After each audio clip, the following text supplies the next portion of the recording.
So the Los Angeles Lakers, we're hearing like such mixed bag reports. Some people are saying expect them unlikely to make any moves like that. They're not expected to make any moves. And then the expectation is that they've now talked to teams. But first, let's talk about multiple things. There's two stories that seem to be coming out. First off, they're also pursuing Jacques Vaughn and Alvin Gentry as assistant coaches, which is cool. I think those are very two respectable coaches in the NBA.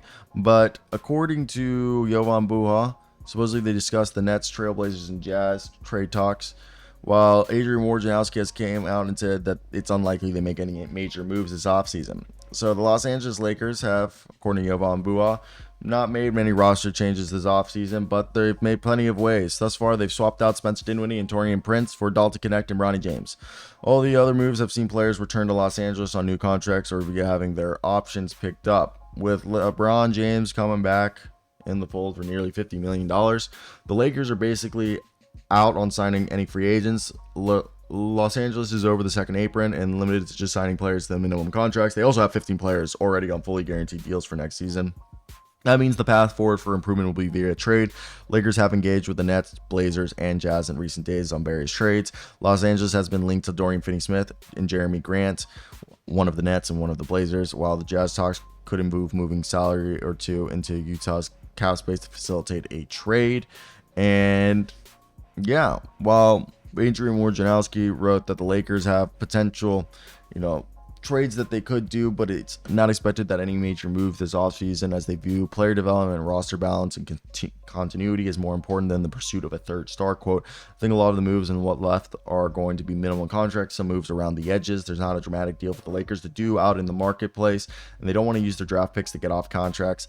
They'll certainly use them if there is a player that makes sense as a bigger part of a bigger deal. Right now, they're not involved in any deals that would certainly land them a third star. They're seeing the landscape of this league, and that three-star model with the salary cap doesn't work, as much more difficult for it to work. End quote. Adrian Wojnarowski said on SportsCenter. The Lakers have potential trade candidates for major moves matching D'Angelo Russell and Rui Hachimura, but their limited options available are now being protected of their future draft capital. LeBron was open to taking less money if the Lakers were able to secure a commitment from specific targets, with the mid-level exceptions such as Klay Thompson, Jonas Valanciunas, or James Harden, or even DeMar DeRozan. However, they all signed elsewhere.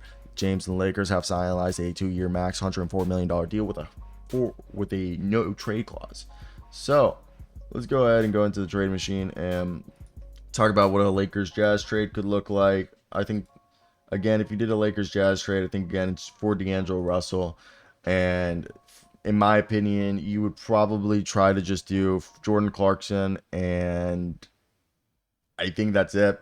I don't think maybe you ask for Darius Bazley. But at that point, are you saving that much money? That's it. You save $2 million. Maybe you don't even put Darius Bazley in this deal. You just do Jordan Clarkson. I think that's the closest thing you would do for this deal in terms of the Utah Jazz. I don't think they have any other players that you want. You could take out Darius Bazley and be like, what if Walker Kessler's thrown in there and we throw you can't aggregate players because they're over the cap. But again, Jordan Clarkson, Walker Kessler, and they send you second round picks like that. I know Utah Jazz fans are going to say, no way in hell would this deal happen. But this is the deal if there was a deal with the Jazz. Now, let's go over to the Blazers. How would the Blazers look if they were trying to do a deal for Jeremy Grant? So Jeremy Grant makes $29.7 million. And with this, second acre teams are prohibited from combining multiple salaries into trades. For example, Yusuf Nurkic and Naz Little couldn't be traded for $24 million. They cannot utilize trade exceptions or send cash out to help get deals over over the dead, or to get over the cap limit. So I feel like this would have to be a 3-team trade. This is where you would call in the Jazz. I think to get a Jeremy Grant, you call in the Jazz, because you say, I think in this case you would be like, okay, the Blazers can have him and then the Jazz can have him. And what you would do in this case is, my assumption personally, then you would package Darius Bazley to the Blazers, and we're not going to get involved with how the picks would get done here, but I think this is how it would look. Yeah, Bazley.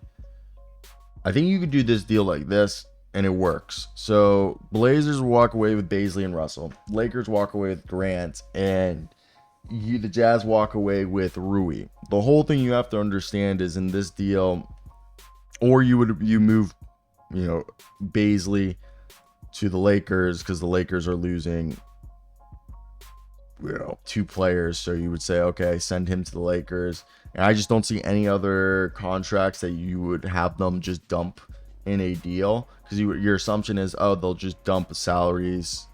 Like, for example, he just re-signed, so I don't know if they could send Reith. I think Reith would be someone that they'd like, but let's say, for example, Toumani Camaro's throwing this deal to the Lakers, because if one could say the Lakers are technically giving up Rui and D'Angelo are better players than Darius Bazley and Toumani. So something along this lines, I think they'd only take back 2 players. So let's say it's Darius Bazley. Let's take off Toumani. I'm taking off Toumani because I don't think Toumani would come either. So let's do this. And yeah, this is what I think the deal would have to look like. You have to send money out to Rui to just get that off, and they'd send you Darius Bazley, so you'd stay there. And then Russell would go to the Blazers, and that's the only way, because you can't put Rui and Russell together to the Blazers. You'd have to make this a 3-team deal to get a skirt around the second apron. I don't know why I blanked on that. So we did the Jazz, we did the Blazers. In the last trade we are hearing that they could potentially be doing, as the ones that they talked with, are the Nets. I think the Nets could be the easiest. I think they have an affinity for D'Angelo Russell. I think Sean Marks likes D'Angelo Russell. I think this deal is like, you go, how about Dorian Finney-Smith? And you call it a day. You call it a day. You call it a day, and that's the deal. I want to hear your guys' thoughts on that one. Is that something you would do? I just think when you look at the situation, I think it's just so obvious that, I don't know. Why wouldn't you? Why wouldn't you want it to work out this way? And I'm a fan of how they've gone ahead and decided to continuity is the new way. I think they're being smart. I think they're being smart. I don't know, maybe it's just me. Maybe it's just me. I want to hear your thoughts in the comment section. What is your expectations with this?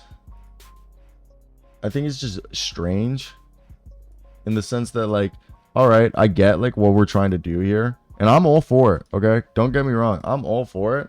Now, my whole thing is, though, is there enough room for this team to grow? Is this team as good as the Lakers are hoping? Because I don't know if I see it. And that's kind of my problem, is this believable? And I don't know. I do not know. And I'm all for it, but I don't want us to just do it for the sake of doing it, So that's my 2 cents. I'm done. I hope you guys did enjoy it. Like, comment, subscribe. Bye.